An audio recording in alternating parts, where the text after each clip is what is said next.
In general, I would say that we're emotional beings. And because of that, there's a long bout before we're emotionally mature of where we're experiencing just life in general and figuring out how to deal with things when they come to us, right? If you think of trading like a business, you're the business owner, and then your trades are your employees. And you've got to manage and lead them in a way that gets them to do what they need to do in order for that business to function. And this way, you should do it in a non-emotional format, right? And saying you can do the same in business. It's very simple. You create an SOP called a playbook. And if your staff are supposed to operate in this fashion to execute whatever they're supposed to execute, and they don't, then there's a few questions you can ask without getting emotional. You don't get mad at them. You say, hey, is there a playbook for this specific task? Did you follow it? You did? Okay, so is it outdated? Yes. Okay, let's go fix that, right? Or another approach is there a playbook? No. But let's make a playbook and let's figure that out so we have a standard way to approach this. And then another one is there a playbook? Did you follow it? No. Why did you not follow it? Because this is how it's supposed to happen, and you can without emotion. Obviously, this is your responsibility. So, and the same thing with trading is that if you place your trades and you're managing your trades in a specific way because your trading plan says to do so, you have your playbook already there. And then if you break those rules, you can look at this objectively. You can say, was there a clearly outlined way to approach this? And instead of getting emotional to yourself and then making more bad decisions, you can address this and say, here's my mistake. Here's a standard operating procedure. Here's what I'm going to do going forward. And so not only is it to avoid emotions inside the market, but it's also to avoid negative emotions in the approach of the learning curve as well. Like, you're not going to just sit there and beat yourself up. That's not going to help you. So what are the secrets? How do some of the most successful entrepreneurs find the freedom that we all got into business for in the first place?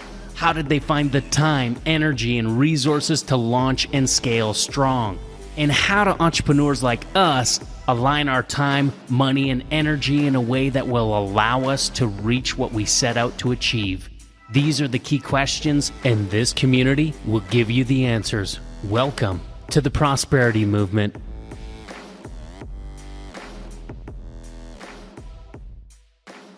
We're going to talk about emotions in trading today a little bit and how to avoid it.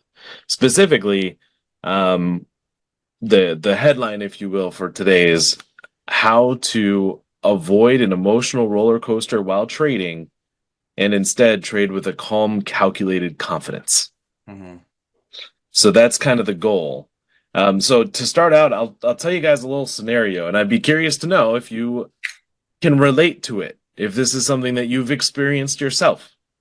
Do you remember that time when you stayed glued to your screen, you're chasing a trade that just wouldn't turn around? The sinking feeling in your gut is the inevitable consequence of unstructured trading. Trading can offer a level of freedom, financial freedom, that no other opportunity can. At least we haven't seen any others. But without a plan, it becomes an emotional roller coaster. 1 minute you're riding high, and the next you're in free fall. What if you could smooth out those wild swings and trade with a calm, calculated confidence? Okay, and it all starts with structure. So, structure. What are the parts to structure in order to avoid the emotional trap? So I guess there's a lot of different things. But Travis, how would you start answering that question? What are some parts of the structure to avoid an emotional roller coaster? Well, I mean, in general, I would say that human beings are emotional creatures, right? And maybe creatures isn't the right word, but we're emotional beings. And because of that, there's a long bout before we're emotionally mature where we're experiencing just life in general and figuring out how to deal with things when they come to us, right? And if we had good parents, then they would have taught us and lessened that learning curve, right? To teach us about when this happens, here's how you can respond to it in a healthy way. And often a lot of the just experience from having been alive for those moments helps you understand how to react to them better, right? And it's the same thing when it comes to having your emotions inside of trading or literally anything else, is that there's a certain level of experience that helps to I mean, the practice and the experience helps, but this is the most simple way you can put it. But more importantly, there also is a really large area that I think a lot of people don't look at. Like, for example, I talked to you about my framework for if me and my wife have um, a disagreement or a difference of opinion, or maybe some of our needs aren't being met in our relationship. We have a framework to figure out how to approach that situation or whatever, and do it in a fashion that is it with emotions involved as just emotionless as possible, so that we can focus on task at hand, right? But you can't pull emotions completely out of the relationship. But guess what? When it comes to trading, because you're not dealing with another person, you're dealing with the computer or the charts, right? Like the markets, that you can take your emotions completely out and have a framework there as well. What I'm trying to say is that in life in general, having a framework that's either taught to you by your parents or that you've learned or you've created yourself to approach those situations, I think is unquestionably relevant and important and helpful, right? And Mm. so when it comes to trading as well, why would we stop at that point? So um, I Yeah. don't remember your original question, but I wanted to make that correlation first. It's like, hey, No, that's good. it's not unique to have emotion, and it's not unique to accidentally bring it into your trades or into your business. But Mm. in a good structured business, in a good structured relationship, in a good structured trading system as well, you will have your standard operating procedures or your playbooks, your blueprints of how to approach these certain situations in order to not let those emotions affect us in a negative fashion, right? And Yeah. so it's like, man, this is not just about making your trades like a business, but it's also like, hey, we have to acknowledge and It's accept like that we are emotional people.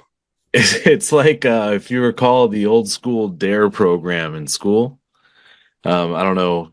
I don't know, Travis, you're pretty young. I don't know if they had DARE when you were a kid.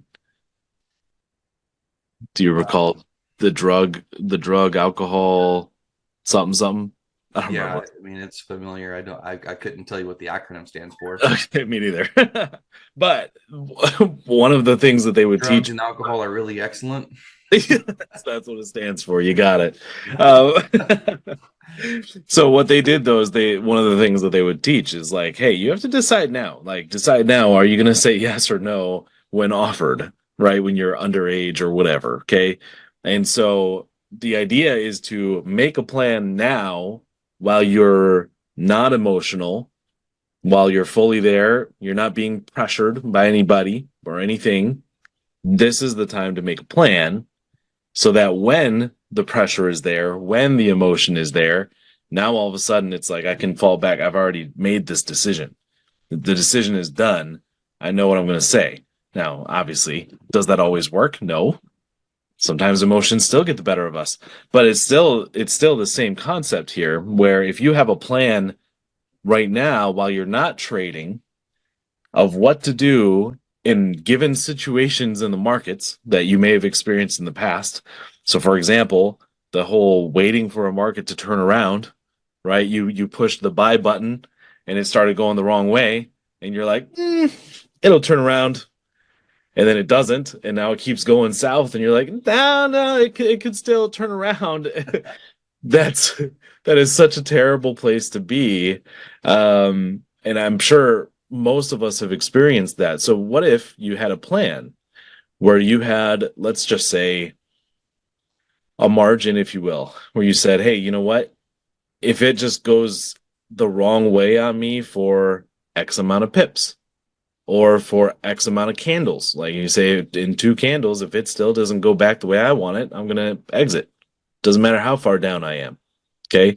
Like little tiny rules like that. Those are the decisions to make before you're in the situation. So to avoid an emotional roller coaster, the ultimate word is structure. Now, we've been talking a lot for the last few weeks about treating your trading like a business. Business has a lot of structure, right? We want to avoid in business, you want to avoid people falling into the exact same mistakes that people before them fell into. Okay. This is why businesses have what's called SOPs, standard operating procedures. They are guidelines because somebody broke a safety rule we need a new SOP, or somebody did something really, really slow because they try to do it their own way instead of the way everyone else was doing it. We need a new SOP, right? And so this is kind of how businesses develop the most effective way, or the way that they want you to do it, and they have their reasons, right? Yeah, and if you think of trading like a business, you're the business owner, or you can say the manager or CEO or whatever you want to say, right? And then your trades are your employees, and you've got to manage and lead them in a way that gets them to do what they need to do in order for that business to function. And this way, you should do it in a non-emotional format, right? And saying you can do the same in business. It's very simple. And we're not talking about business necessarily on this conversation, so I'll keep it high level. You create an SOP called a playbook, and if your staff are supposed to operate in this fashion to execute whatever they're supposed to execute, and they don't, then there's a few questions you can ask without getting emotional. You don't get mad at them. You say, hey, is there a playbook for this specific task? Yeah, there is. Cool. Did you follow it? You did? Okay, so is it outdated? Yes. Okay, let's go fix that, right? Or another approach is there a playbook? No. But let's make a playbook and let's figure that out so we have a standard way to approach this.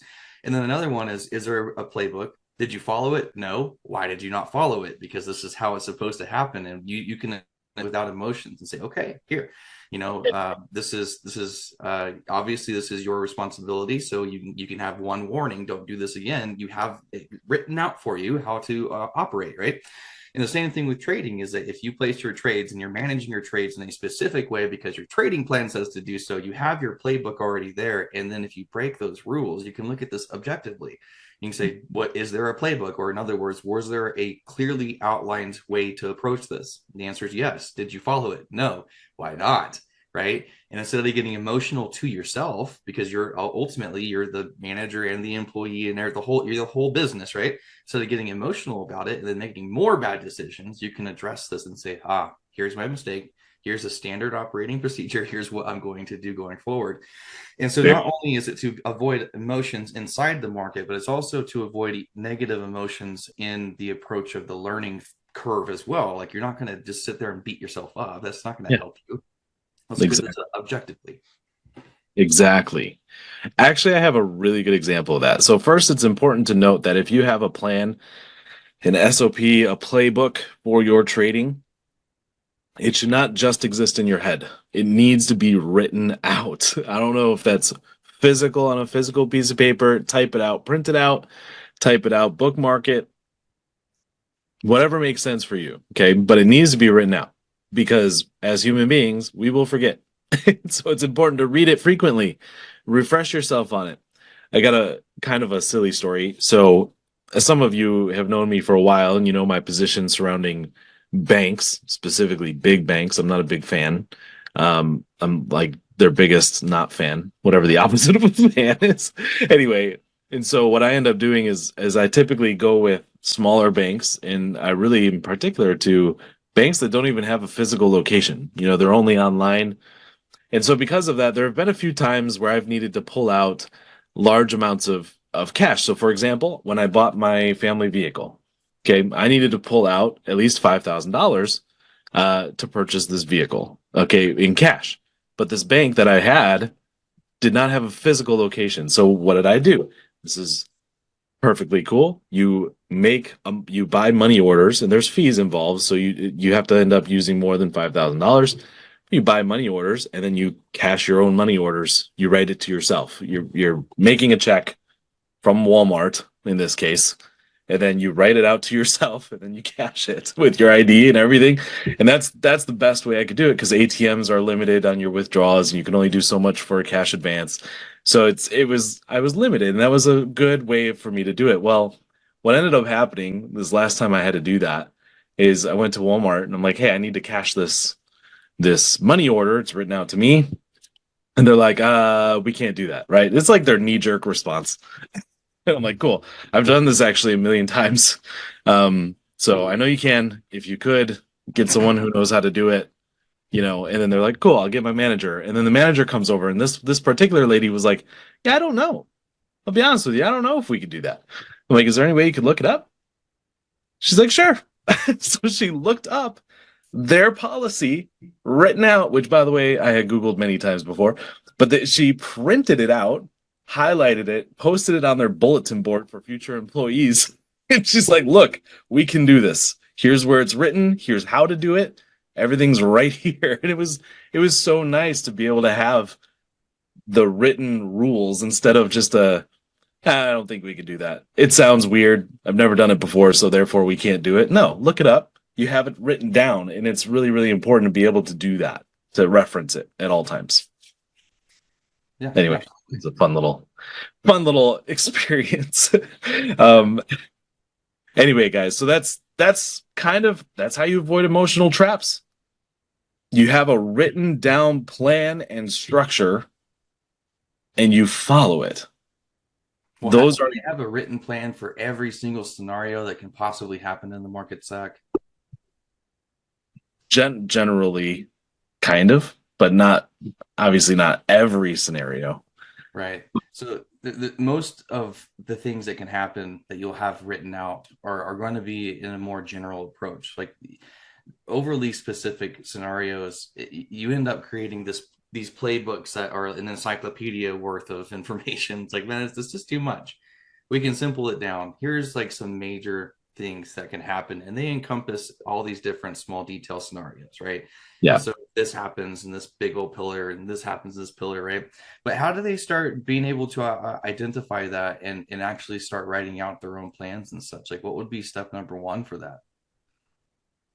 Well, we actually have really solid baseline plans.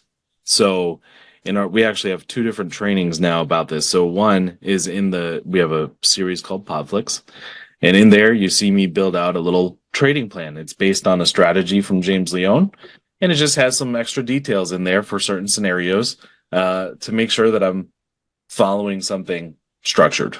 And that's a really good place to start for those of you that have access. Watch that video, use that plan. It's a solid plan. That's where I started with my plan. Over the last few months, my plan has evolved. And just a couple weeks ago, I shared my new and evolved plan with our community.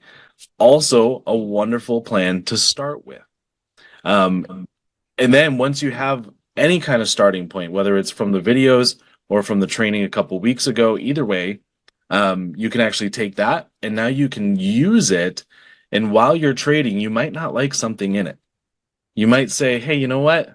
I get why Zach put that in there, but for me, that's a little too much. That's not necessary. That's a little ridiculous.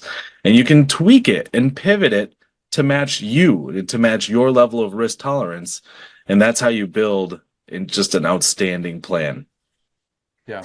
I mean, it's the same concept of a business plan or anything else when it comes to SOPs, is that every business is different and they have a different mission, vision, values. They have different employees. They have different customers. They have different products and services and the whole nine yards. And it's the same thing when you go into the markets as a trader, is that you do have a plethora of differences amongst you that will be the point of why there's not just one type of plan, one standard operating procedure for everyone to use, because that's not as effective as identifying who you are and where your strengths and weaknesses are, where your risk tolerance and just, I mean, everything about you, right? So we have to identify that first.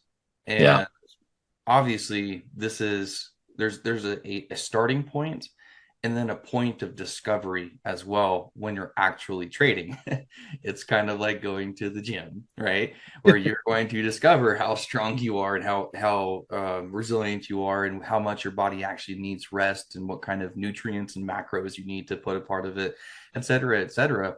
But until you get started, where do you actually start? Well, we would say it's pretty simple. Here's the basic skeleton outline of what you should be considering.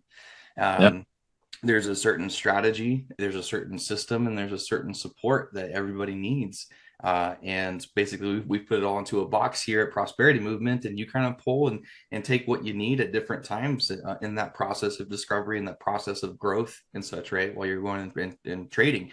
And it's, the mantra is like, well, practice makes, most people say perfect. There's no such thing as perfect. Okay. Get that out of your head. It's nonsense. That doesn't exist. but practice gives progress, and that progress will be that moment of discovery to be able to make those small changes and grow over time. It's hopefully remarkably simple. You guys are listening to this. It's remarkably simple. It's not this like, revelational new philosophy in this world. This is timeless information just about anything that you do in life. That's why we can relate it to business. We can relate it to going to the gym. We can relate it to other things because they are all basically part of the same mantra, that there's a certain basis of information and strategy that you need to get started, and then you grow and you progress over time. Yeah. Right? And the more diligent you are with taking those small things seriously, as much as they may be kind of silly, or you might think they're overly simple, the more you take them seriously, the more effective your growth is. And the more effective you become, the more efficient you become. And that's kind of the point that most people get into trading to do, is to be effective at making profits. And then they want to be efficient. Like, nobody wants to be behind the charts 10 hours a day. Okay, an hour or less, or sometimes so between 30 and 90 minutes is what we trade on a daily basis. There's no need for more of that, because you can make it more efficient. But it has to be systematized, even including the emotional approach, so that you don't fall into those things. Because at the end of the day, we're trading money. That's an emotional thing, right? You don't want to lose it. So it's like, okay, you're on guard, but instead of being on guard, can we just do it in a professional manner, right? Yeah. So we can't harp on this any further. Like, it is what it is. Either you accept it or you don't. And I promise you, at least from my experience so far, anyone who I have seen not accept these basic premises and learn to work with them are not consistent. I don't want to say names, but James talks about them often. One day he's like, "Oh my gosh, man, trading is the next best thing since sliced bread." The next day he's like, "Oh, trading's a hoax. Don't do it." And he's up and down all over the place. And it's because there's not this simplified, systematized approach towards his strategy. And I don't think he necessarily has the support either. Right. So maybe he has a really good strategy, but let's bring that to our awesome wrap up here, because here's what we talked about. You build a framework and you make pivots based on your experience. Okay. And so you can identify some of your emotional triggers and make a pivot to avoid that trigger, or to manage the trigger a little bit more effectively. And then finally, you have something here with us that no one else really offers, at least not to the same level. And that is, you have support.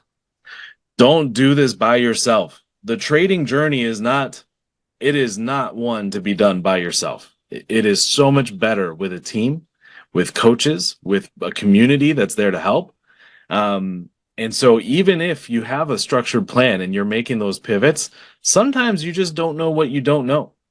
And it's helpful to have a set of eyes from the outside looking in to say, "Oh, look at what you missed." Right? So that's what we offer here at Prosperity Movement. If you want to be a part of that, and you want to get some of these baseline frameworks, and you want to get some of the education as well as that support, all you have to do is you go to our website, prosperitymovement.online, and go to the bottom right-hand corner. There's a little chat bubble. Click on that and put in the word trading plan. And two words, put in trading plan, and then we will reach out and we'll get you set up with a time with our team so that we can talk to you about next steps. So again, it's Prosperity, trying to type it out here, movement.online. Go to the chat bubble, trading plan, and let's get you going so that you can actually have a community and have the support you need in order to have the success you're looking for with your trading. Awesome. Thanks, guys. I'll see you next week. All right. Bye-bye. Yeah.